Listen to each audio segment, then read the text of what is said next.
4 seconds left in the game, but this is likely the final play that matters. End zone wide open. What a night for Mike Williams. And the Chargers have their first lead of the night.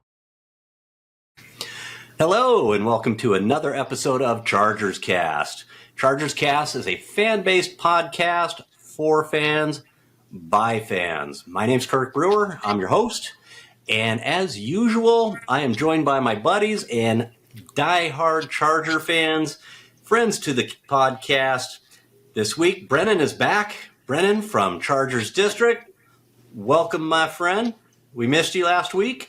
And Andrew, buddy, we got a lot to talk about this episode, so let's maybe cut the preliminaries here short, and let's get right into it.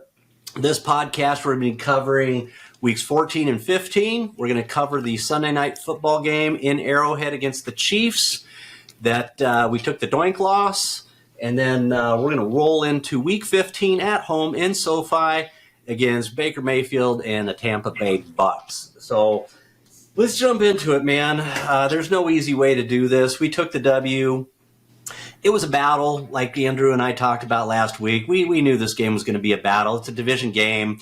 The Chiefs aren't playing on, they're not firing on all cylinders. They're definitely gettable. But, man, they got that, what is it, the dark magic, Brennan? They got the dark magic working in full force for them. And it came down to the last play of the game and a flippin' doink field goal. So they got the win, 19-17. They, with that win, unfortunately, too, they also locked up the division for 7 or 8 straight seasons now. Way too many. It's not good. Things need to change. And I got faith in Harbaugh that he will change it.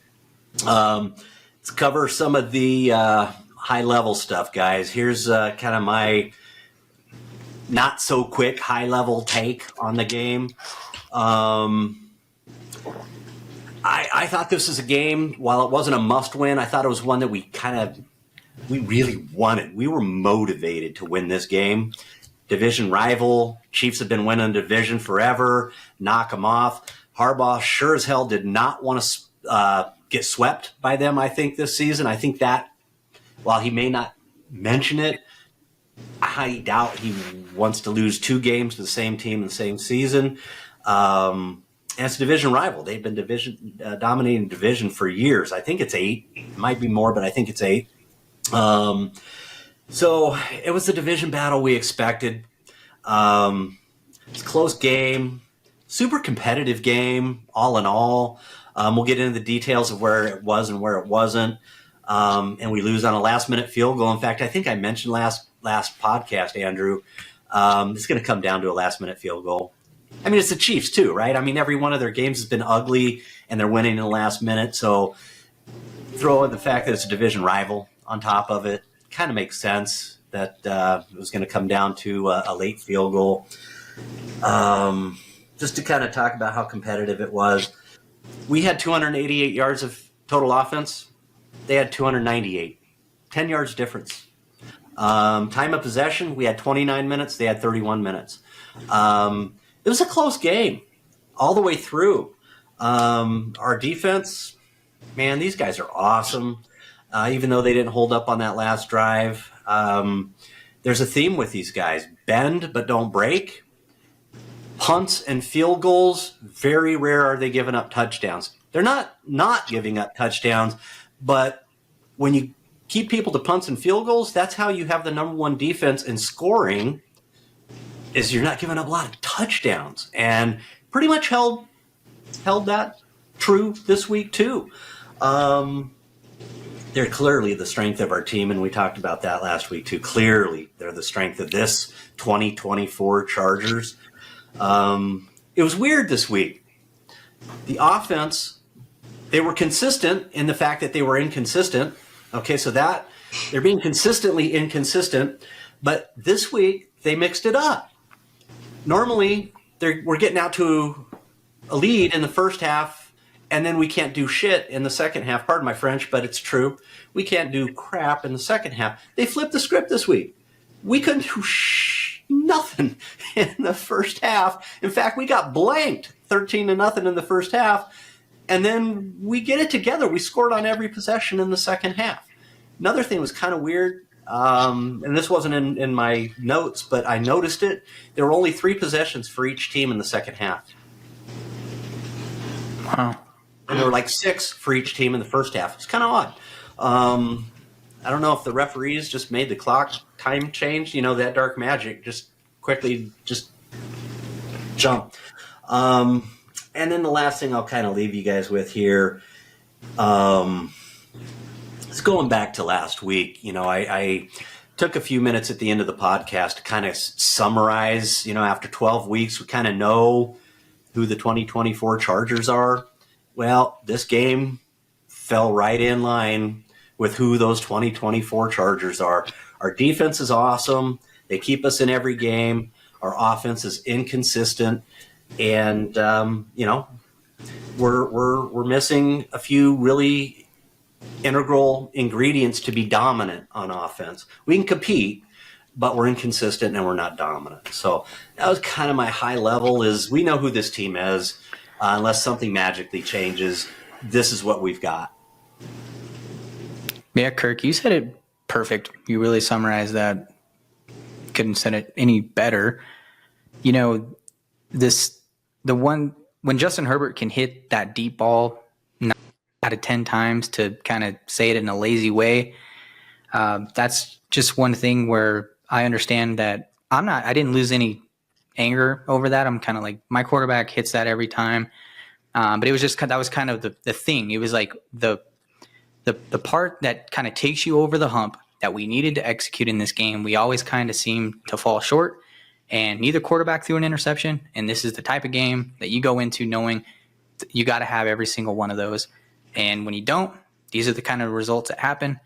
When we go into halftime down, 13-0, and we respond in the way that we do, I am happy about that. But I'm also, bummed in the way that things kind of played out overall. But you just said it perfect, Kirk. This roster, it kind of just, they play to their capabilities, and you can just kind of see it. We just fall just that bit short in a lot of areas. So, yeah, and the one thing I mentioned last week too, relative to kind of 2024 Chargers are who they are. They're overachieving. Okay, we should be, as fans, we should be thrilled. They're absolutely overachieving compared to. I think this is a worse roster than Brandon Staley had last year, and we are doing way more with less. And that goes to coaching. And, of course, Ortiz bringing in some incredible role players as well. Yeah, this season's... Yeah, I agree. I think you and Andrew said this perfect. All my keynotes were just on the overview was got to play 4 quarters of football. I think that's something that will set us over the edge, in my opinion. If you can play 4 quarters of good football, that's going to separate us from any team. Another thing is, I think Jim Harbaugh is showing what he's going to bring to the team. I think if you give Anthony Lynn, Mike McCoy, Brandon Staley any chance from a 13-point deficit and actually do something in the second quarter, I think we would get blown out. Jim Harbaugh, by the middle of the third quarter, already had us up.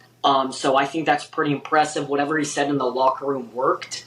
I want to hear your guys' thoughts on this, but I kind of thought this was Jim Harbaugh's first controversial play call was when he didn't go for that field goal. I understand that you want to play it safe, but we have Dicker the kicker. It was a 56-yard field goal. He's kicked multiple 57s and even the highest of 59. In my opinion, it's the Chiefs. Sometimes you have to take those 50-50 chances, and I think if we made that, relatively speaking, the game could have went another way, but we would have won by 1 point based off that field goal. And so I think that was kind of a interesting call. But overview, defense was killing it. I love the defense. I think Jesse Minter needs to stay with us for the next couple years so we can do something with our offense, get a couple more weapons, and we're going to be pretty good in the next couple years. Yeah, I'm hoping it's too soon for Jesse to leave relative to opposing teams thinking he's head coach material quite yet. Fingers crossed on that. But we know crazy teams and desperate teams will do desperate things to hire a young coach. Look what we did with Brandon Staley, his 1-year defensive coordinator. Didn't work out too well for us. Why don't you answer this one first, Andrew, relative to that call to punt versus kick that early field goal at what was it going to be, a 57-yarder? Yeah, I think we were on like the Chiefs 30-something. I can't remember the exact Would have yardage. been 39 or 40-yard Right. line for it to be a 56, 57-yarder. Yeah. Oh man, there was a lot of conversations going around, disappointed fans. That wasn't the only call people were upset with. I had it on my story with another, how decisions could be made in different ways. And for that example, I would have elected to kick for sure. I would have tried to put the points on the board, because the way I look at it is, when I look at the Chiefs, I don't care if they're backed up or they're at the 50. They're the Chiefs, and they kind of do what they do. Because the one thing I'll point out is, look at how, to me, it looked like the pass rush was successful throughout the night, to the degree that it can be when you're playing Patrick Mahomes, because he manipulates the pocket so well. So that's just how I look at it. I think they're a dangerous team, and from my perspective, it doesn't matter where they're at on the field, they find success. So I would have trusted in Dicker, with knowing that if he misses it, we give him good field position. That's my stance. I would have went for the field goal. Not to say that I'm like, oh, I can't believe Jim Harbaugh. Oh my goodness. Like, I'm not like losing any sleep over it. Just a difference in opinion, and that's all. And, there's a couple more calls that we'll get into, but that's my opinion on that. Yeah. I don't have any problems with the call on it. I think it could have gone either way. It was right on that borderline, right? Especially with Dicker's range. I mean, I think Dicker's got 65 in him all day long under certain conditions. And that's the question I haven't heard answered is, did Harbs check with the special teams coordinator or Dicker and go, how are you feeling about this one? It's cold. The ball's harder. It doesn't travel as well. There's directionality also. One direction on an open air stadium, usually the kicker's better at than the other based on the wind and swirling. So I'm not going to second guess it. We know Dicker's got the leg for it. So I don't necessarily say it was a bad call, and it's always easy, right? And Harbaugh got into this. I think Popper was being Popper again, which I love Daniel Popper. He does an excellent job, but he's either intentionally or just it is who he is. He's oil and Harbaugh. Those are so awkward. It's weird, Jim's so good at that. And it's like every time, too. Every time. And Popper was touching on that stuff. And, Yeah. Harbaugh did not talk about the eccentricities and the details of did he check. And, Dicker was like, well, it's not the best. Or Fickens like, no, he wasn't hitting it that direct, that sort of thing. So, Yeah, we don't know how he looked in warmups. yeah, I got no problems with the call. You never want to give any team a short field if you can avoid it, especially the Chiefs. But I understand what Andrew's saying, too, which is they can just as easily do a 99-yard drive versus a 50-yard drive. But let's face it, with our defense, 99 should be more difficult than a 50 because our guys are pretty stout, especially as you get closer in. So, flip a coin on that one. I don't have a problem with it. And we'll get into the other one that was being questioned. And I don't think, Brennan, that this is the first time Harbs has made a questionable call. In fact, I think he's called himself out a couple times during the season. And I remember a locker room speech afterwards where he actually was throwing himself on the sword to the players going, you guys overcame, I think it was a game we won. He's like, you guys overcame my bad calls or something. My coaching decisions. Yeah. So the college game and the pro game are different. And Harb's been removed from the pro game for a decade. So there's some of that going on. But I tell you what, hands down, he's making way better decisions than the previous regime, period. So if he didn't change a thing, which I guarantee he will as he gets more comfortable, which he probably already is, his decision making, there's an instinct for it, especially when you played the game as long as he did, and he's coached it at all levels. So you won't hear me probably question Harbaugh too often. Not that I'm a fanboy, but I also realize my limitations as a longtime fan who seems to, I consider myself a student of the game, but I haven't played it, more or less coached it. So that's my 10 cents on that. Let's let you got any finishing comments on that? All right, let's go ahead and get on to both sides of the ball. Offense, like I said, we put up 288 yards. Not stellar, but Chiefs only put up 10 yards more than us, so we were right in there scrapping with these guys. 213 yards passing, 94 yards rushing. The difference, by the way, in our production between first half and second half was only about 40 yards. So it wasn't like we just came in and lit it up in the second half. We were just more efficient, and we converted some third downs that we weren't converting. It wasn't like we were lighting up anything.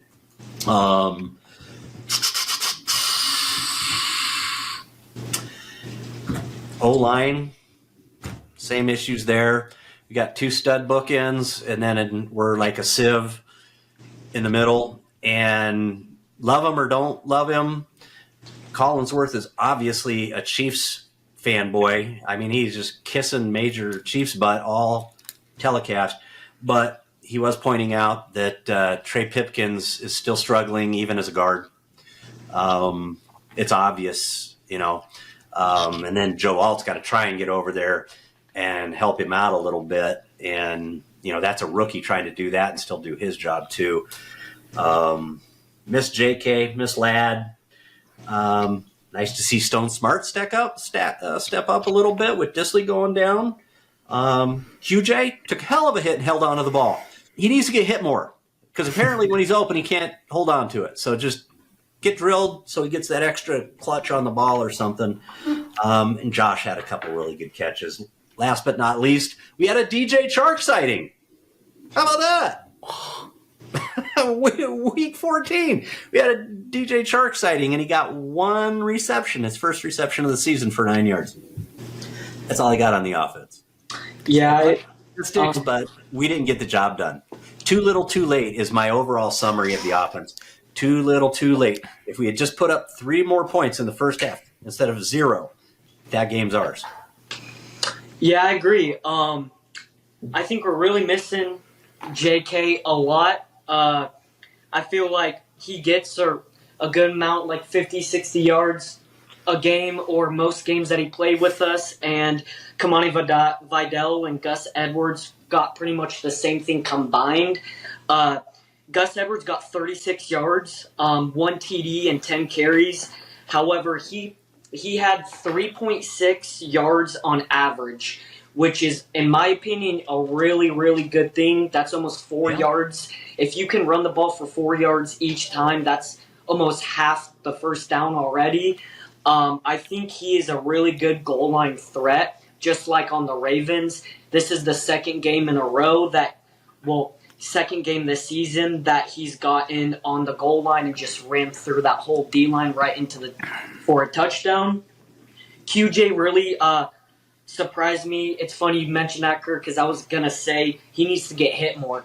I think every great catch he's had, it's either in coverage or he's hit. There was a couple ones that he didn't hold on to, but it still impressed me the way he was able to maneuver his body to even try to get the ball. Josh Palmer also stepped up a little bit, in my opinion, as well. And I think, like you said, it was a little too late. I honestly think that, I said this earlier, but we got to play 4 quarters of football, even if it's field goals. I think that's still points, and we just got to execute more. I don't know if that's getting an elite tight end, elite receiver, or our running back that can stay healthy. But we need, and I think the Chiefs showed us that, even though it's the Chiefs, I think they showed us that there is a big hole in our offense, and if we want to get to that next level, to a Super Bowl, even AFC Championship, we're going to need another. We're going to need another weapon for sure. Yeah. Do you guys remember before the season started when we were having the position kind of discussions about who's going to kind of make the roster? And I think we all agreed that we were all in like with the Stone Smart decision over Chicken Parm. Parma. So it was really nice to see Stone Smart play and play well. I was really impressed with kind of his receiving ability. I was pretty stoked on it, and at a time there where we really needed someone to step up. So that was really nice to see. And yeah, and I'm just going to kind of piggyback basically off of what you guys said. The thing that stood out to me was Kamani clearly kind of seems to have the better vision right now. And burst. It looks like he sees the lanes a lot better. I will say, though, that Gus looks strong. He looks like he's making improvements, so that's nice. But, I mean, if I almost would rather see Vidal get probably the more touches, considering the way that it's looking right now. Why not? I think, when it comes down to, like, who's got the hot hand, right now it clearly looks like Vidal. And then, Trey Pipkins really stuck out like a sore thumb. It was almost like Chris Jones was like, all night, dude, I'm not going to leave. I'm going to wilt you. Just totally kind of put the pressure on him. And then I'm going to end by saying Chris Collinsworth, I'm not a fan, guys. He was a great player, but he kind of annoys me. And it really just didn't sound like he did his homework on this game. He was like, Thule, you wouldn't have guessed on this defensive line of who has the most sacks. And it's like, dude, what do you mean? On PFF, like everything, he's like first on our defensive line. Like, what do you mean? So I get it. But it's also like you make a lot of money to talk in broadcast football. It just seemed like a lot of the times when he's on the air these days, recently, he just seems to be repeating a lot of the same talking points. Dude bugs me. And that's all I got to say about that. No, I remember he said something. What was it? They said something about somebody we drafted. He said we specifically drafted that person for something. And what was that? Right, you remember? And I'm like, oh, that's total BS. He's just exactly. He's making that shit up so that he has something to talk about on the telecast. Absolutely, no, we didn't. Yeah, lazy. We drafted somebody specifically to play the Chiefs, and it's like, no, we didn't. We drafted that person. Who the hell was it? I know, I can't remember. Dayon? Yeah, I'm really surprised he didn't say, looking a little Mahomey right now. It's he seems to be the number one Patrick Mahomes fanboy of all time. So off the top of my head, I can't remember the specific player that you're talking about, but I remember that example, and I remember there just being like a couple of things that stood out where I'm like, you don't know shit about our team. Yeah. God. Just sound like you know what you're talking about. Yeah. Just real quick to kind of wrap up on the offense side, and it kind of goes back to, kind of this overall 2024 Chargers, who we are. We've been talking about for quite a while now on the offensive side of the ball, inconsistency, and specifically they got to play 4 quarters. We've had some really good halves, first half, second half, a good quarter here. Remember, we couldn't finish in the fourth quarter. Then we finally had a game. I think it was the Bengals game. We finished in the fourth quarter, right? Or maybe it was the Browns game. I think it was the Bengals game. But we have not had a single game yet in 13 games, 14 weeks, where we strung together 4 full quarters on offense. And that's who we are this season. I'd love to see it change. But right now, you're this far down the road, you kind of go, we are who we are, Just real quick on defense. First half, our defense held them pretty well, all things considered. They had 3 punts, 2 field goals, and a touchdown. That's their 13 points over our 0. In the second half, we held them to 1 punt, 2 field goals. Now, they only had 3 possessions like we did, but we had 3 possessions. We got 2 touchdowns and a field goal. We scored every possession.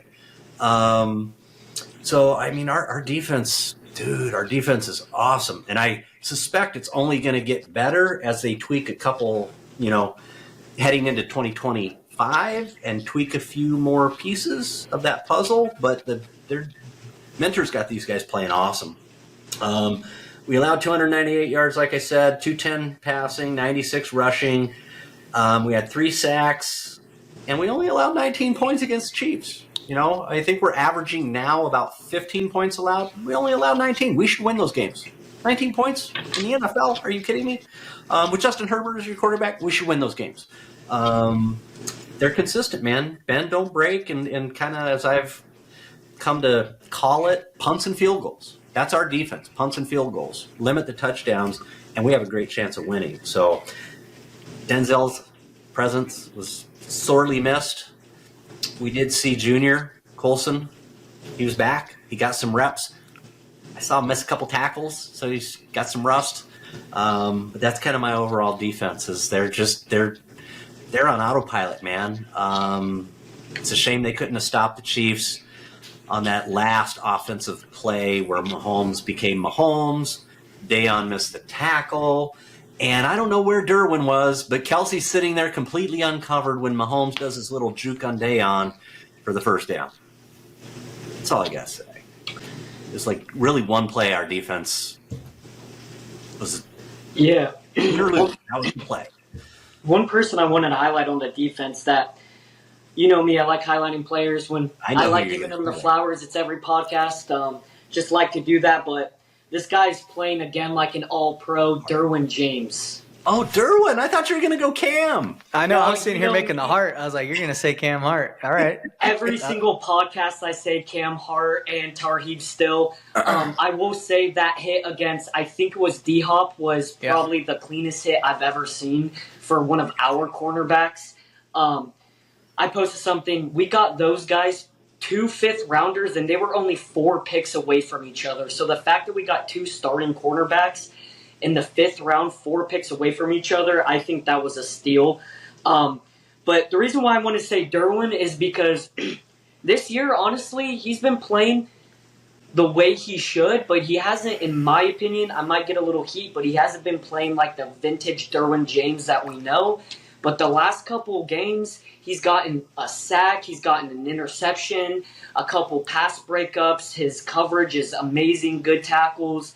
He sacked Patrick Mahomes in this game, and I think he's playing as an all-pro level again, and I think that's really important, especially just adding on to our already good defense. If you can make a guy even better than he already is, especially in the backfield with 2 rookies, I know I give them praises, but they are rookies. They're bound to make mistakes, especially when you have – he's not a rookie, but especially when you have Jasir Taylor, however you say his name in there. Not too big of a fan of the guy. And I think Derwin James being in the backfield really, really helps our defense. Like Kirk said, less than 20 points, that's like our 9th game doing that. I could be very wrong, but it's up there. And I think that's really impressive. I was very nervous of Isaiah Pacheco because we didn't play him last game, and we kept him under 60 yards. I think that's perfect. I think that's what you needed to do.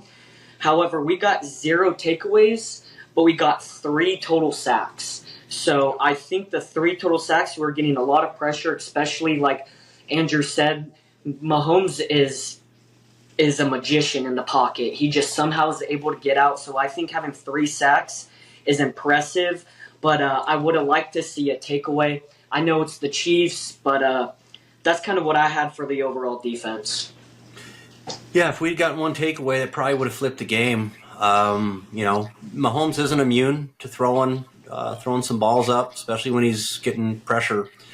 But not this game. It just wasn't. There was an interception too, but it got called back for I think either roughing the passer or some weird call that I wasn't too fond of, but I do remember we did get an interception and it got called back. So yeah, it was a blown play. I think Joey jumped and it was kind of a shot play. Oh, yeah. That was because Juwan Taylor flinched. Yeah, Joey flinched, and they called it on Joey. Yeah, because they aren't calling it on that guy. By the way, that guy has a tell. We finally saw it this game. Every single pass play, he's moving early on the snap count. Every run play, he stays set. Watch it. Next time you watch a Chiefs game, every pass play, he's moving early. Every run play, he's staying set in his stance, and he's not moving backwards because he knows he needs to go forwards, right? So he already knows the play call. You watch that dude, you know if they're running or passing. Well, hopefully we play those turds in the playoffs. So, well, that is my last comment about this game. Okay, I've got it highlighted here because I don't want to miss it. I really hope we get a third crack at these guys this season. Even if that means we have to slip down to the 7th seed. We're currently sitting a 6th seed. Baltimore moved up because we're all now tied, us, Baltimore, and the Broncos. We're all tied 8-5. So because of the head-to-head, Baltimore is ahead of us, and because of the head-to-head, we're ahead of the Donkeys. But you guys know after the first week of the wild card, the lowest seed is going to play the number 1 seed. And if the Chiefs continue doing what they're doing, they're going to be number 1 seed. I would love to get another crack at these guys in the postseason. And I guarantee you, Harbs would love to knock these guys off in the playoffs. So maybe we'll get another shot at these guys. I think so. I would prefer it when you kind of look at, if we could have like a broad conversation about how the playoff matches could play out. I'll tell you right now, there are certain places I want to go and play and places I do not want to go and play. Yeah. I preferably would rather go to Kansas City than go to Buffalo or go to Pittsburgh. And like you said, when you just kind of, what you just said with the Chiefs, the third time playing them, it all sounds kind of nice. And I like the matchup. I really do. So it's also really, statistically throughout history, teams that have played 3 times in the same season, it's exceptionally rare that one team sweeps all 3. So they've got us on 2. I'm just saying, if I was given my choice, but we have to get through the first round first. So whoever we get in the first round, we got to win that game and then hope we're the lowest seed of the surviving teams to get a crack at the Chiefs. So all you guys out there, if you believe in karma and all that crap, start putting vibes out now, man, that we get through the wild card weekend and we're the lowest seed remaining so that we get another crack at these guys. Yeah, I think you took the words right out of my mouth. It's in any sport, whether it's baseball, UFC, hockey, it is very, very, very hard to beat a team 3 times in a row, especially since we'll have a healthy Lad, we'll have a healthy JK hopefully, and we'll have a good amount. Denzel Perriman healthy, so by playoffs we should have a lot of healthy guys crossing our fingers, but it's very hard to beat a team 3 times in a row. So I'm on it with you guys, and like Andrew said it perfectly, I'd rather play Kansas City and in Kansas City than at Pittsburgh or at Buffalo. That's just my 2 cents too. I think we have a better shot of beating KC. We know them better, for one. Number 2, I just think how incredible would that be to kick them out of the playoffs as a division rival on their home turf, who are trying for a 3-peat on top of that. I mean, you want to talk about the ultimate revenge game for division rivals? These guys are trying for a 3-peat. They've been winning all these ugly games. I mean, I can't think of anything sweeter. No, it's perfect. We got to put an end to this at some point, and why not? That's a perfect way to do it because we're coming. It's a matter of time before, like, the way I look at it is we're on deck. We're next. So, we're going to call on ours. I just want to say with the defense, we talked about it last time, Kirk, and to piggyback off what you were saying, Brennan, Derwin, it's kind of like he started off a little slow, but we've all been like, with this coaching staff, he should be coming into form, and he really has been, especially these last 2 weeks. Dude, he blew up P. Ryan in the middle. Do you guys remember that? Yeah, that was awesome. That dude was cuckoo, but blew his ass up. Our boy whiffed. He didn't want no part of P. Ryan. I don't know if you saw that one, but our boy still had a chance to stop P. Ryan late in the game, and he ducked and turned his head, which is unlike Still. I don't know, but I think he saw that big boy coming downhill, and he was like, "Oh shit." He's a smaller guy. He's a rook. He's still playing. He's playing at a level that I'm satisfied with. I'll let him walk. I'll let him have that one. It's all right. You have to as a rook, right? But yeah, you're not going to win them all, guys. But the defense. Seeing his nature, though, I was a little surprised by that one because he's made some really good tackles. I figured he would have at least tried to go for a foot and just hang on till he got, back up instead of trying to take the guy head on and have the guy, level him and pancake him. But yeah, it's hard to say.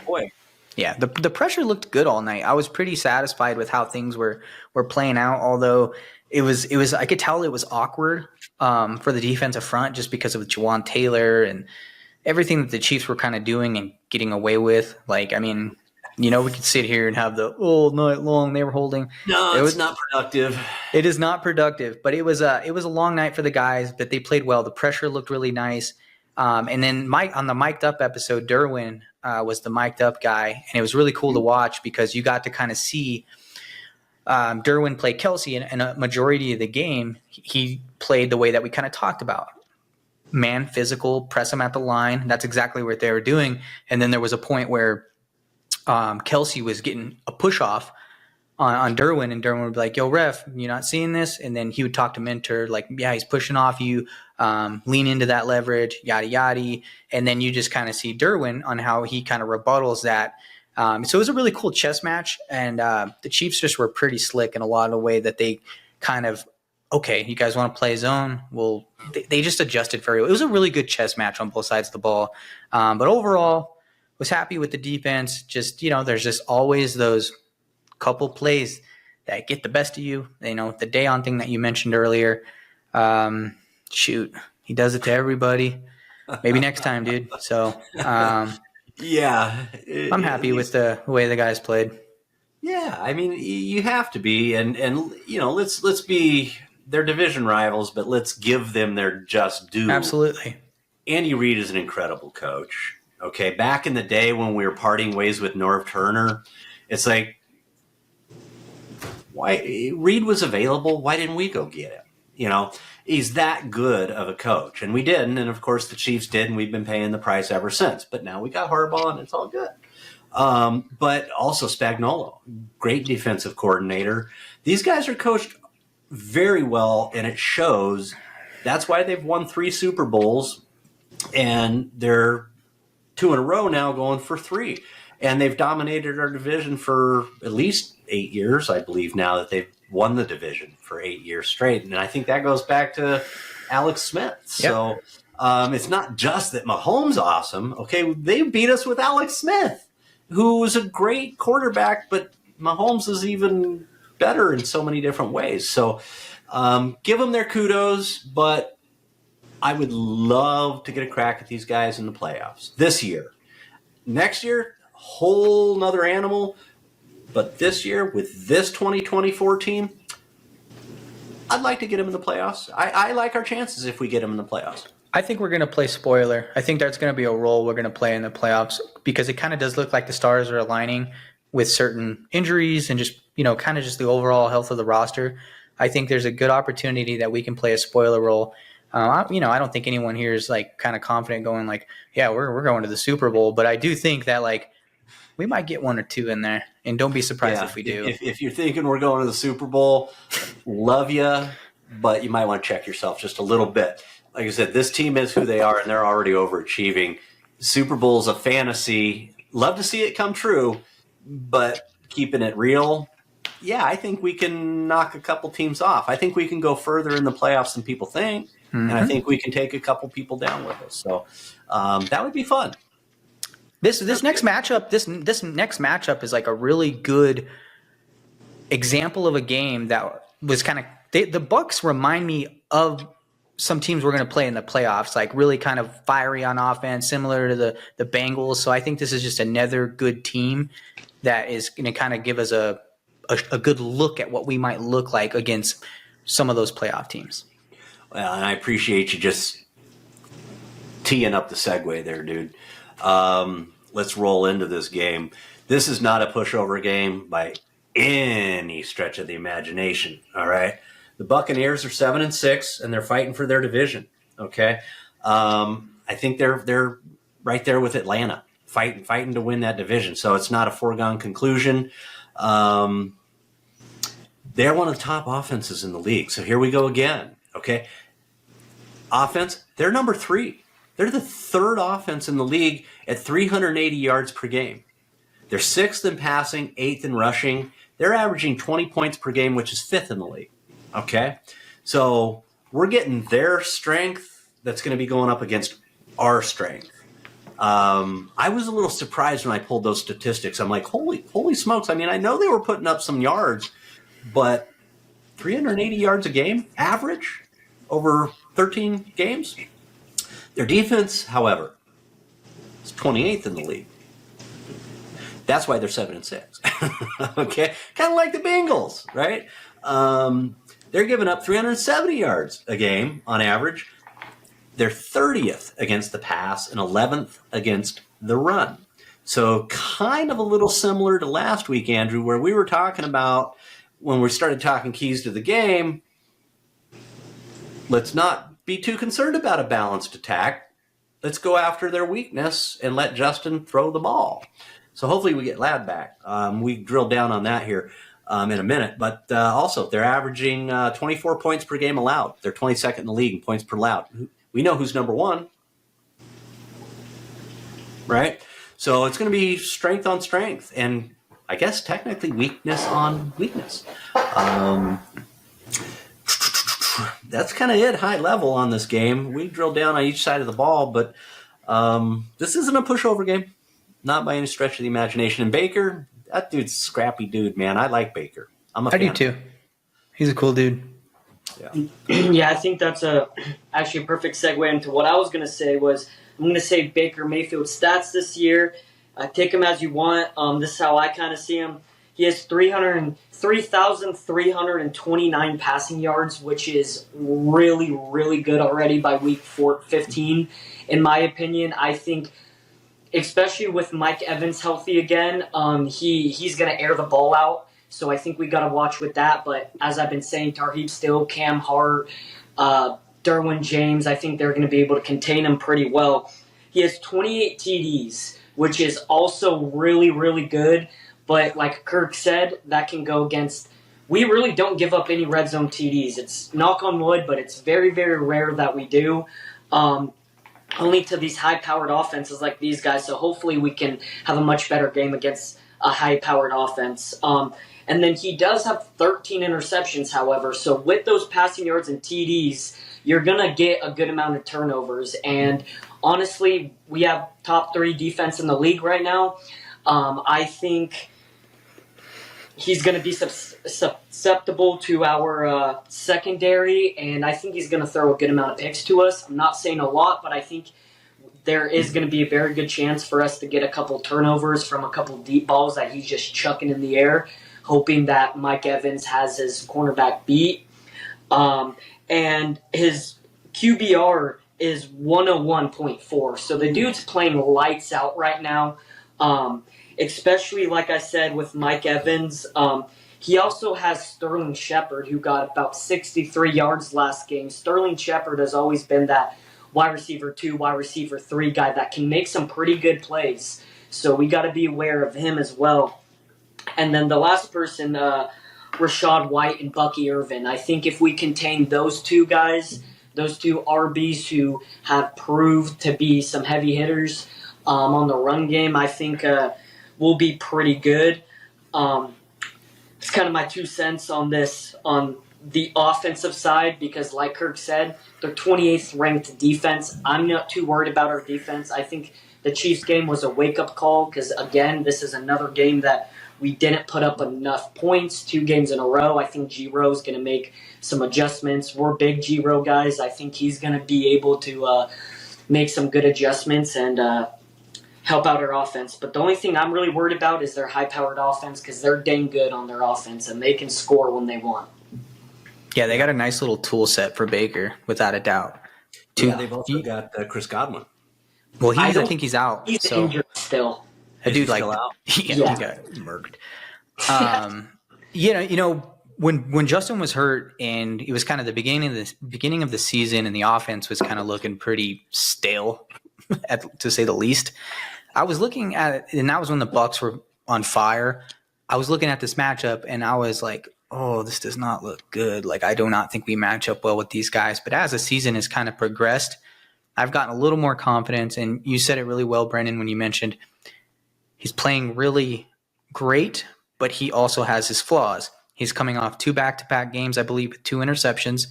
So if he's going to give us some, we're the perfect dance partner on the defensive side of the ball to hopefully do something with it. So there is no better game to hopefully get Ladd back because, like you said, Kirk, we may just have to fight fire with fire a little bit. But, obviously the defense is going to be key to this game. But if these guys put points on the board, there's only one way to dance, and you got to put points on the board too. So QJ and Palmer, Stone Smart, those guys played good. But in a game like this with the weapons that Baker kind of has at his disposal, we're going to kind of need all hands on deck here. Whatever we're going to, I trust this coaching staff to do what we're going to need to do. But yeah, all hands on deck without a doubt. Yeah, big time. I mean, we saw in this game how much in such a short period of time Justin's become dependent on Ladd, right? I mean, Ladd's his go-to guy. Ladd's his new Keenan, right? I mean, he can just count on Ladd to get open. And, kudos to Josh Palmer. Josh Palmer had a couple really critical third down catches in this last game. So, yeah, all hands on deck, I think, is the case. We're going strength against strength and weakness against weakness. So if our defense can hold these guys kind of in check, again, 20, 21 points or less, and Tampa's passing offense is 30 out of 32, or passing defense is 30 out of 32. Let's go try and take advantage of it. Giro and Tressman, Harbaugh, you guys put your brain trust together and figure out, let's go after these guys. Don't try and force a square peg in a round hole. If they're 30th in passing defense, pass the damn ball. Justin's got the arm for it. Clearly, their DBs are letting guys get open. So while our guys maybe don't get the most separation, minus Ladd, right? So I think we match up pretty well. And Baker's averaging, what did you say he's thrown? Is it 13 or 16 picks this season? He's thrown 13. 13, so he's almost averaging a pick a game. Yeah. So I think we can count that he'll maybe at least give us one. Optimistically. Yeah. And Justin ain't throwing picks. Okay, Justin all of a sudden became immune to pickitis. And knock on wood, he continues to set that record that he's killing it, taking care of the ball, which is awesome because it wasn't that way previous seasons. You could tell he felt like everything rested on his shoulders, and he would make just some stupid passes when he was sitting in the pocket. He's not doing that anymore. He's taking the sack and just living to fight another play or fight another series, but he's not throwing stupid balls up. Harbaugh cured him of that apparently, or Giro did, one of the two. So yeah, I think we match up pretty good in this game. See if I got any other notes I really wanted to mention here. Turnovers, pressure on Baker. Baker's susceptible when you start getting pressure on him. His speed, he gets a little scattered. It's in his nature. So I think he's susceptible. If we can keep him in check, he'll throw us at least one, I think. And yeah, I think our defense is number one in the league for a reason. They'll get their yards on us. Other teams have gotten their yards on us. But I'm going to go out on a limb after this many weeks of seeing who we are and say, more than not, we're going to keep them to punts and field goals. They're probably not going to be putting up a lot of touchdowns on us. If they get one, but are they going to get 2 or 3 or 4? I'd be super shocked, man. Our defense is pretty stout. Yeah, so against the Raiders, he had 295 yards, 3 touchdowns, and 2 interceptions. What I get from that is, personally, the only player I think they really have on defense is Max Crosby as the Raiders. I think our defense, they're known as one of the good defenses in the league, but personally, with what we're doing, I think our defense is light years, and I'm going to say it might be a bold statement. I think our defense is light years above the Raiders, and I'm all about matchups.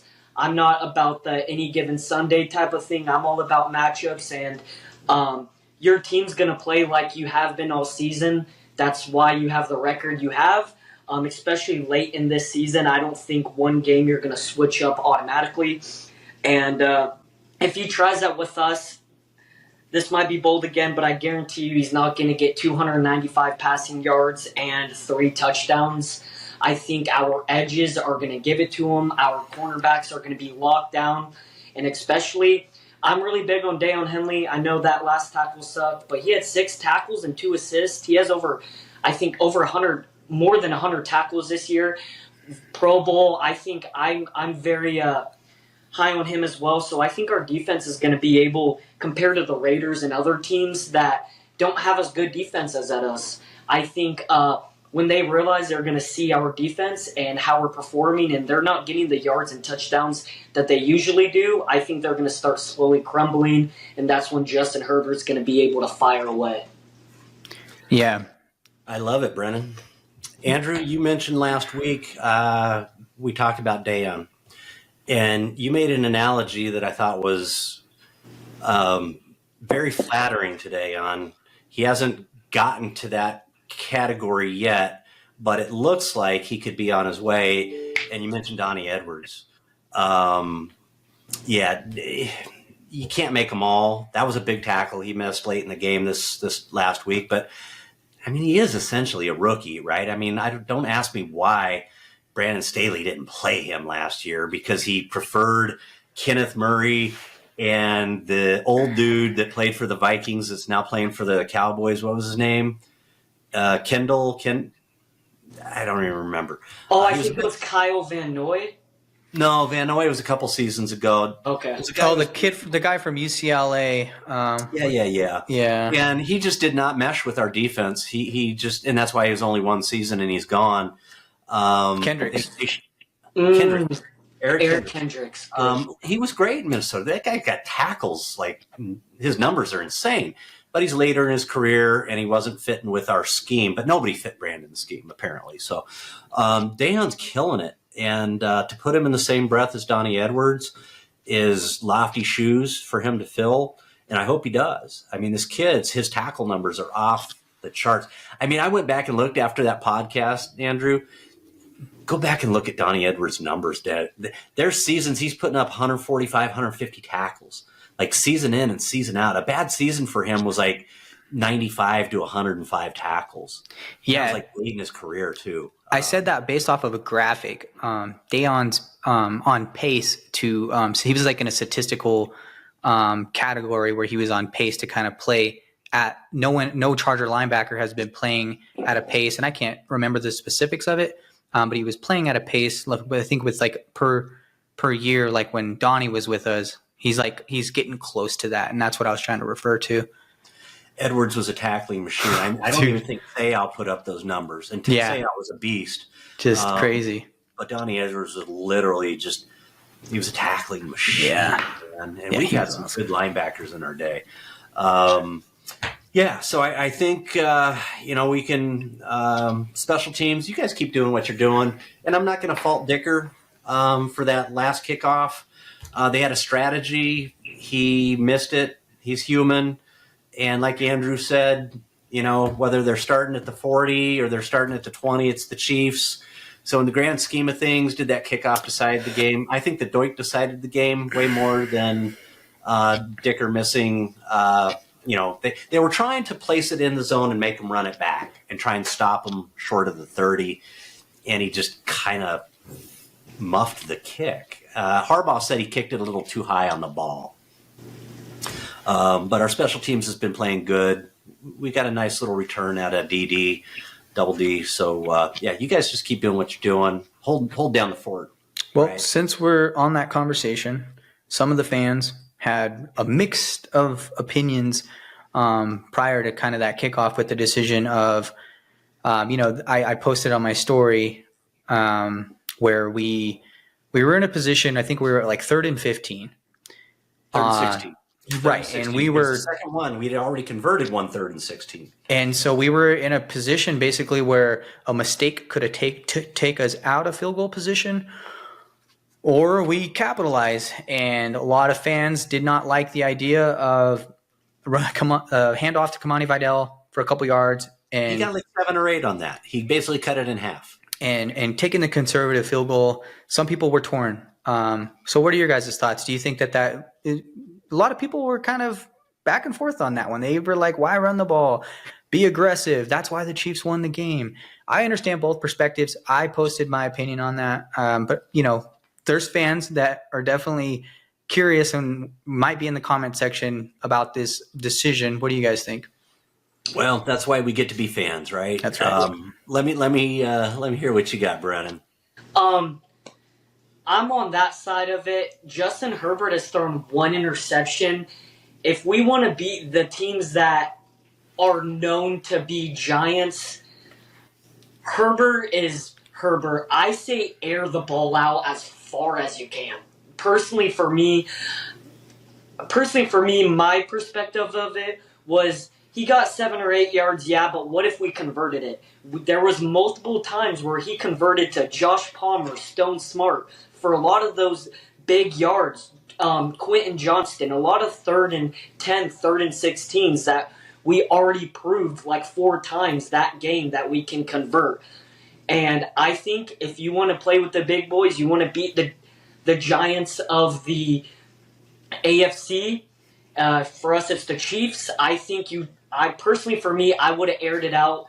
Worst case scenario is an interception, but if you aired it out, it's going to be in their field, so they have a whole field to go. I know we were just saying they're going to score regardless, but I think you take those risks. I honestly do.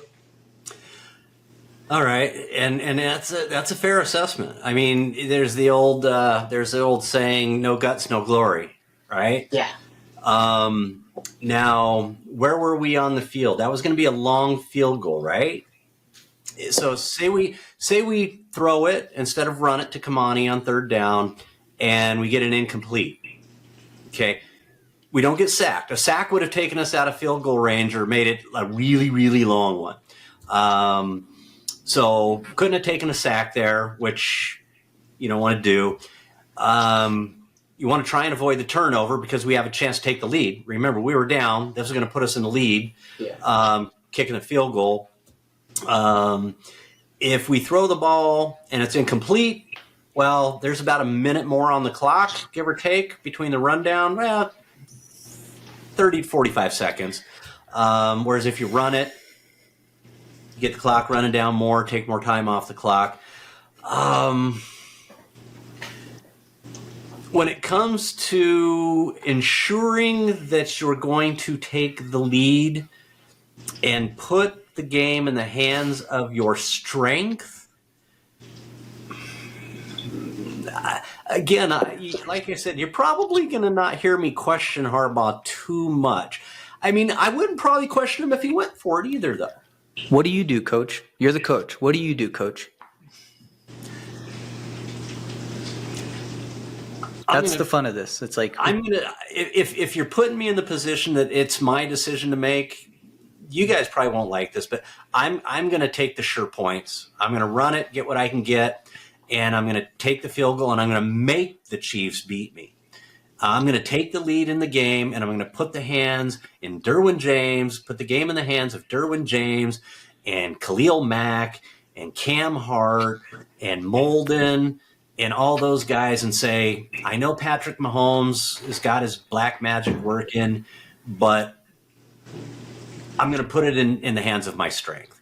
Next season, if we're sitting in the same position and it's late in the season and we've gotten a feel for who our team is, I'll answer that question then. But knowing who this team is right now, I think the odds are against completing that pass. I mean, between QJ and Palmer, we have better odds getting a pass interference. It makes for this whole thing makes for a fun conversation, and Kirk, you said it so perfect because it's both it's so true because I said, when we were messaging each other, I was like, I'd throw it. But on the other hand, I say that, but if I'm sitting on the field and I'm kind of feeling how the momentum's been going throughout the game and knowing that the Chiefs are going to – Justin had just gotten sacked. Right. Lad's not there. I'm going, shoot. As I sit here in my DMs, I might say I'm throwing it, but shit, without Lad, I know I might run it too. But it's fun. It's fun perspective both ways. We had our shot when we had the ball, or when we were on defense, we had our opportunities. We had several opportunities to get them off the field, and it is fun. It's fun. Here's the key to it being fun, though, guys. Here we are sitting and we're all smiling and enjoying having the discussion. The thing that irritates me is when you get those fans who are like just overly dramatic. The sky is falling. Hate the decision. Fuck Harbaugh. Fuck Zero. You know what? You know those fans because we all see them, and it's like, look, man, it's football. Number one, and number two, none of us are getting paid. What's Harb's making? That guy's making bank, dude. He's making $20 million a year or something. 16 to 20. I don't think they publicly announced how much he's getting from the Spanoses, but we know he's getting paid. So I can't fault the decision. And if I was in his shoes, especially with this particular team, I mean us, the 2024 Chargers, yeah, I'm probably kicking it. But if he'd done the other thing, I wasn't going to throw him under the bus either, because I could see where it is the Chiefs, and these guys win all those damn close games. So every time, shot every time. His brother went for it like how many times against us on fourth down, and he had one. He went for it on 4th and 1 on his own 30 in the early game at Baltimore. Yeah, John Harbaugh. So I get both arguments. I do too. Most definitely. Maybe it's because you said it perfectly. On the field, stakes are high. To be honest, hearing your guys' point of views, I'd probably kick it, to be honest, going back on my thing. But I think a part of me was saying just go for it, because when we did do that and we let our defense try to help it, and it didn't work too well at the end of the game. At the end of the day, it didn't work too well. So maybe I just was thinking, if we went for it, how I should say this is risk versus reward. So, wow, that was hard to say. But if we went for it, we could have put 3 minutes easily off the clock again, whole set of downs, even closer to the field, better. Even if we didn't get a touchdown, it's just more of a safety note for Dicker to get an easy field goal chip shot if we kept going. However, like you guys said, the risk of it. We get an interception, turnover, we get no points, now they score and they're up by 10, or regardless, whatever. And so I think it's a 50-50. It's very hard. Like you guys said, it's super fun. In the moment, I think, personally, no matter what people say in the moment, I think the safety note, everybody would kick it. But I think if you wanted to be risky, be like Brandon Staley, I think he'd go for it. I think a lot of people would, but like you guys said, it's not like we have Jamar Chase and Justin Jefferson. Ladd was out, so do you really want to put it in the hands that... They ain't scared of our receivers. No. Do you really want to put it in the hands of Stone Smart, Josh Palmer, and QJ? That's... I understand why we kicked the field goal 100%. Yeah, we're not sitting with... We don't have Sam Laporta or Brock Bowers. Yeah. We don't even have a receiving running back, to be honest, to get us even close to that. So I think it was probably, at the end of the day, the best safety note to get us points, because I'd rather have points than no points. I can tell you that. Yeah, I mean, I like I said, I understand. Hey, let's go for as high a percentage opportunity to at least take the lead, and then put the game in the hands of our defense. Yeah. I could see Jim going, okay, I can sleep at night with that decision. Mm-hmm. Let me ask you this, guys, though, since, we're wrapping up near the end of the pod here. I'm okay belaboring this discussion because I do think it's entertaining. Even though we lost the game, it would be better if we'd won. And that's my question for you guys. What if the doinked out and we won that game, what conversation are we having right now? Or are we even having this conversation of, oh, Harbs should have gone for it? Or he should have thrown on third down instead of running it and taking the sure field goal. What conversation would we be having? Personally, I think they would be. Sorry to interrupt, Andrew. But personally, I think everybody would. It'd be a totally different narrative. I think they would say, "Oh, what a comeback in the second half! The Chargers came back and we scored two. We scored 2 touchdowns. We were able to come back from a 13-0 deficit, and we won." I think us would be personally, Brennan, Kirk, and Andrew. Us three, we'd be a little harder on us and say it shouldn't have been a closer game and we got lucky there.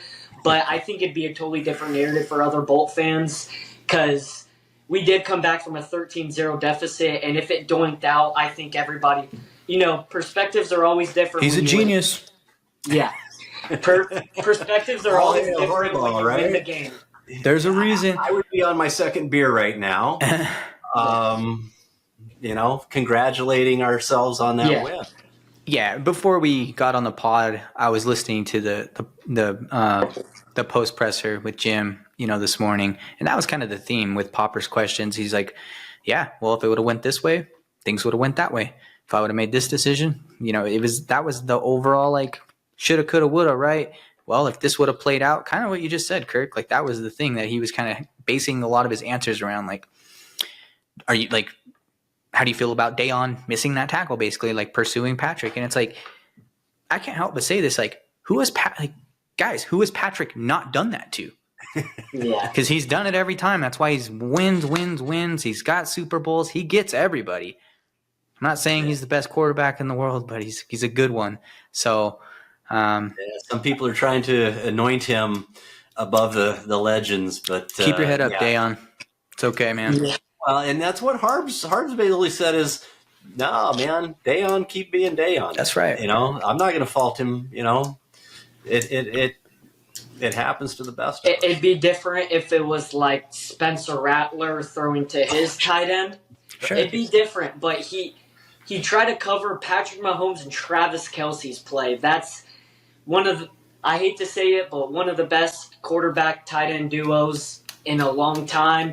Hate to say it, I didn't even want to say it, but so can't blame them on that. Like you said, they're 12-1 now. It's not like we were playing like an 0-10, 0-11 team, and he was playing some quarterbacks and tight ends that were not good. He's playing the best of the best, and missing a tackle against them, you're going to, especially against those guys. It's not going to be 100% perfect. It's the NFL, so you're going to make mistakes. Yep. Well, you're going to make mistakes, right? Mm-hmm. I don't think I've ever seen a perfect game of football. Honestly, I don't know if I've ever seen a perfect game of football played. There's been some that really felt damn close. But even with like that Patriots team that went, what did they go? 16-0 in the regular season and lost to the Giants in the Super Bowl. So they were 19-1? And that was the Junior and the Rodney Harrison Patriots and Randy Moss Patriots, right? That was a wicked team, man. And I don't think they played any perfect games, but it's the nature of the NFL. It's why we're all fans, right? It's kind of the greatest reality TV you're ever gonna get. There's a lot of people saying the NFL's rigged. I'm not quite. I've said this a few times. The older I get, the more I become a conspiracy theorist. I just see the older you get, you see more stuff. And it's like, oh, that just doesn't add up, and that just doesn't add up. But I'm not quite there yet on the NFL. I think this gambling stuff is BS. That's just my personal opinion. It's gotten way too out of hand. But I don't think the NFL's in on it. I don't think anybody's throwing any games. It's the greatest reality TV you're ever gonna experience. It's awesome. And the emotions, you can be on the highest high and a minute later you're on the lowest low if you're truly a dedicated fan. So enjoy it, man. That's what's, like we were saying, this is what's cool about having these discussions. What if that had happened? What if this had happened? Should Harbaugh have done this? Should he have done that? It's all good, man. It's all fun. We're very fortunate that we're sitting at 8-5 instead of 5-8. having these discussions. Yep. Right. Speaking of 8-5, before we get into the kind of the finishing little piece of kind of how the podcasts are structured, you know who we play after Tampa Bay? I don't want to get too far ahead of ourselves, but you know who we play 4 days after Tampa Bay? 4 days after Denver. Yeah, and I believe, is that in Denver or is that home game? That's a home game, SoFi. It's a home game. Thank goodness. At least Yes. we got that going for us. And part of the reason it got me thinking about that, and I wanted to confirm that, is we were talking about Mahomes juking people. Bo Nix gave us some problems last time when he started using his legs. This kid's playing some ball. That's a game we better not take lightly. That's all I got to say about that because I don't want to get too far ahead. But I just want to remind you guys, we're turning around on another short week. We just had a short week. We're going to have another short week turning around after Tampa Bay, playing the Donkeys. And that one's going to be an important one. We beat them the first time, and we can't afford to give that game to them. And we definitely don't want to split the tiebreaker. So that one, regardless of what happens in Tampa Bay, that's a huge, huge game to lock up our position heading into the playoffs. So, But you guys want to have just a little bit of fun real quick? yeah, let's do it. We got 4 games left. We got Denver. So we got the Bucks on deck. Then we got a home game where we got Denver. Then we go to New England. And then we go to Las Vegas. How do you guys see this playing out? I like the last 2 games. I like our chances in the last 2 games. And Brennan, I like how you are, my man. I'm picking up that vibe. I'm liking a 4-0 on this. But these next 2, for sure, not that the other 2 are going to be pushovers, because any given Sunday, even though Brennan doesn't necessarily subscribe to that, but you can't take any team lightly in the NFL. Look what Aiden O'Connell did to us to get Brandon Staley fired. Okay, so stuff happens. But these next 2, Harbaugh needs to get everybody 100% focused. And by the way, these next 2, there will for sure be no JK, because he's at least got 2 more weeks on IR. And I believe it was Harbaugh. It may have been a write-up I had seen from, what's his name? Eric Smith for the Chargers. But it basically came out and said, yeah, putting JK on IR was absolutely just out of an abundance of caution. Nice. They wanted to make sure that nothing got worse because of his injury history, and they wanted to have him at full strength on the home stretch of the season. So that's a good thing. They just want to make sure they got their number 1 running back full strength. But yeah, I mean, I could be wrong, but Gardner Minshew's out for the season. This is about the Raiders game. And Aiden O'Connell got injured, so I don't know if he's going to be playing against us. But what I will say is a lot of people don't realize they picked up this guy, and I think it's going to be a field day for us, even if we don't start our starters. They picked up Desmond Ridder. So if Aiden O'Connell doesn't play, we play against Desmond Ridder, and they have 4 games. So how much is he going to get the chemistry with his receivers in 4 games? So I think personally that'd be the best of the best. Just like a little side note, because I did see that today, that could be a chance. So I'm curious to see what that comes out at the end of the season. But that actually is a pretty good question I have for you guys. If we do have a lock in playoffs by week, say by the Patriots or even the Denver week, if we clinch, would you guys, pretty obvious, I think I know what you're going to say, but would you guys like us to get the 12-5, or would you guys like us to sit our starters so they're all healthy and possibly just take that loss against the Raiders knowing we're clinched in playoffs? It's a double-edged sword for me because although I like the idea of beating the Raiders, I also don't like the idea. I guess what I'm trying to say is they're in a really good position to get a quarterback for the future right now. we don't know how these guys are going to pan out, obviously, but they are in a good position to get Shador or Cam Ward. So I don't like it either way. I'm not a big fan of really resting anybody, but I will say I did not like the decision that Brandon Staley approached that playoff season with Mike and the potential injuries. So with that said, I would definitely rest the skill players if it were a clinch scenario. But I think I just want to give a kind of a quick wrap up to the rest of the season. I think the Bucs is a shootout game. It could go either way. I like our chances.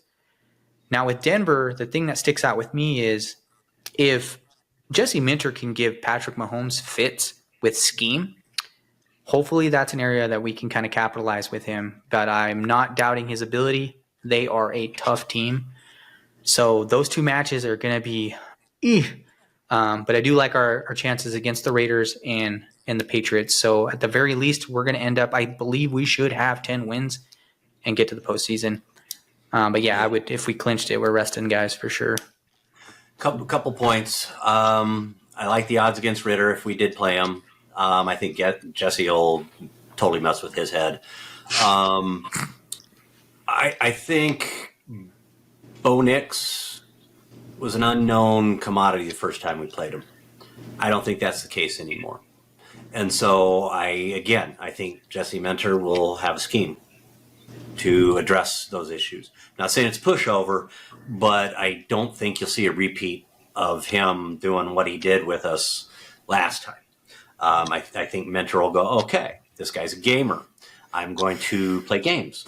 If he likes to play games, I'm going to play some games with him because that's our defense is kind of structured that way to show one look and play something completely different. And I think our guys pretty much have that mastered.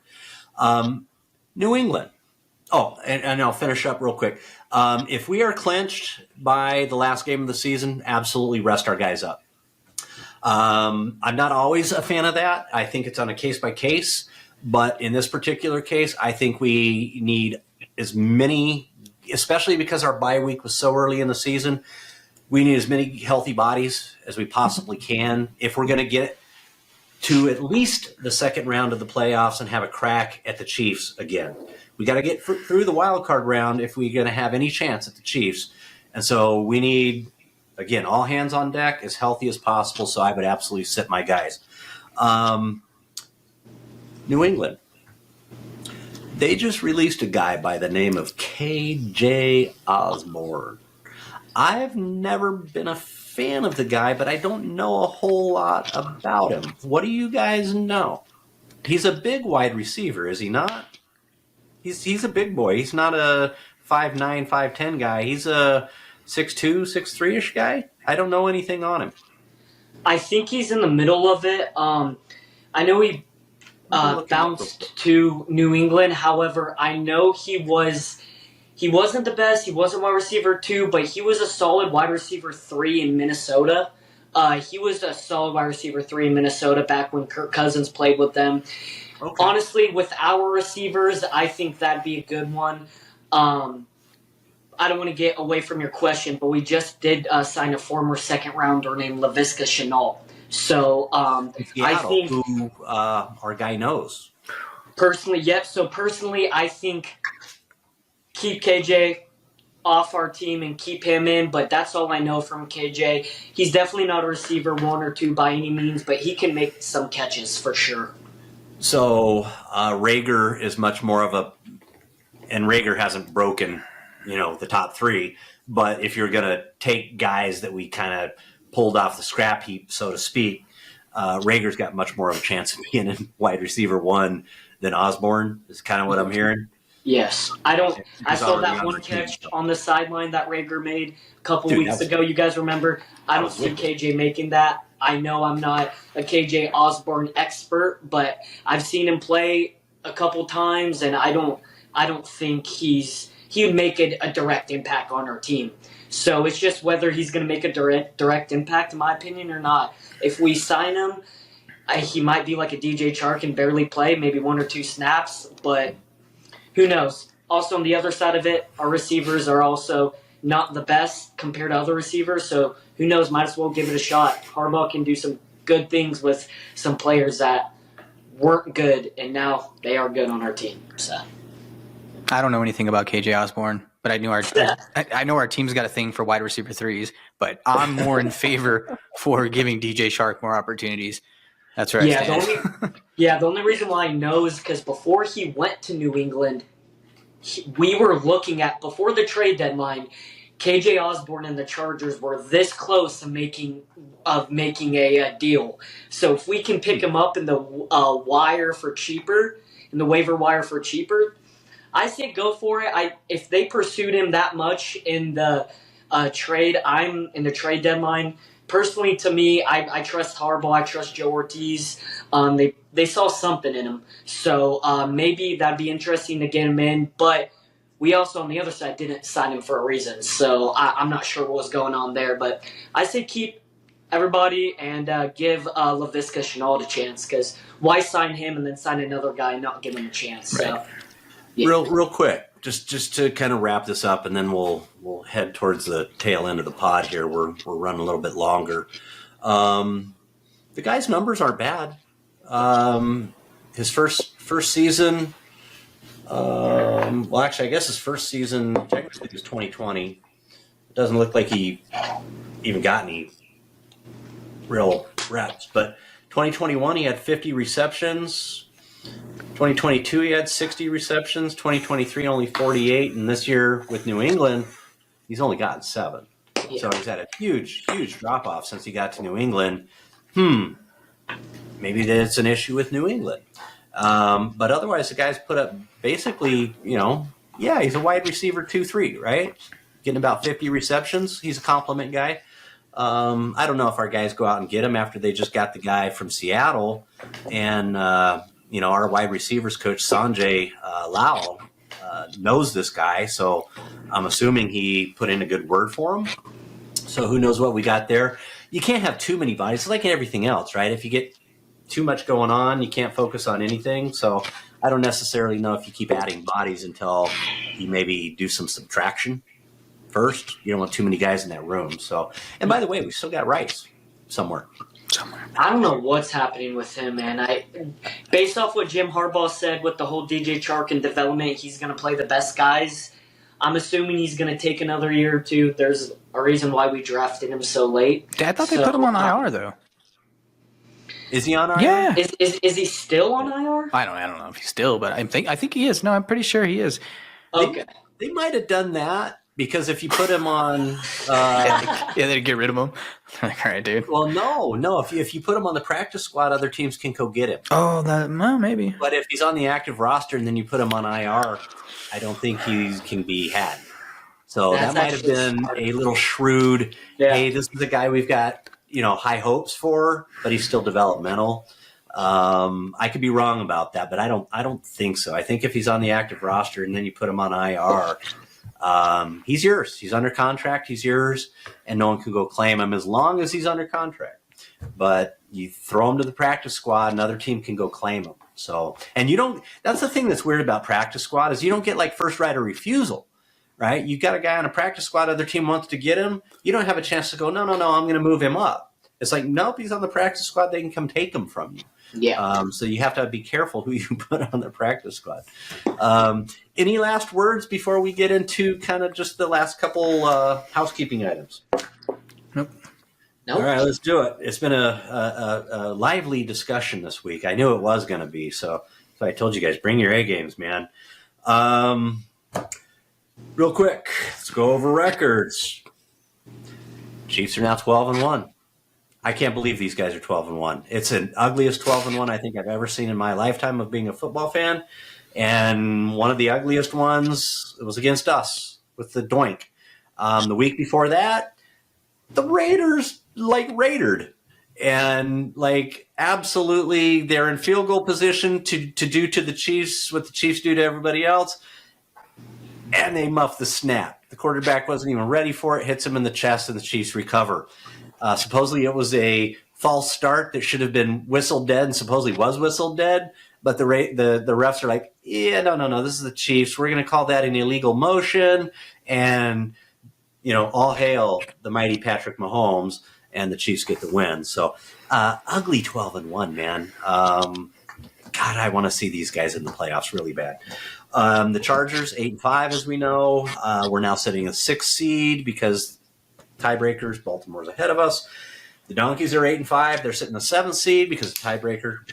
They're below us, and it couldn't happen to a better organization. The Raiders are 2-11, and they're sitting currently as the number 1 seed for the top draft position in 2025 draft. So, yeah, they may go get that Sanders kid. I know Dion is lobbying for it, so that could get interesting. All right, last week's predictions. Andrew picked the Chiefs, so Andrew was right. Shame. I want to say you picked the Chiefs 24-17, if my I think so. memory's correct. Yeah, 24-17. So wasn't that big of a spread, but at least you picked the right team. I had a hard time picking against my boys. I really thought they were going to pull this one out, and I had it at 21-20 Chargers. So my score is a little bit better, but I got the wrong team, so it doesn't really matter. You got the right team last week.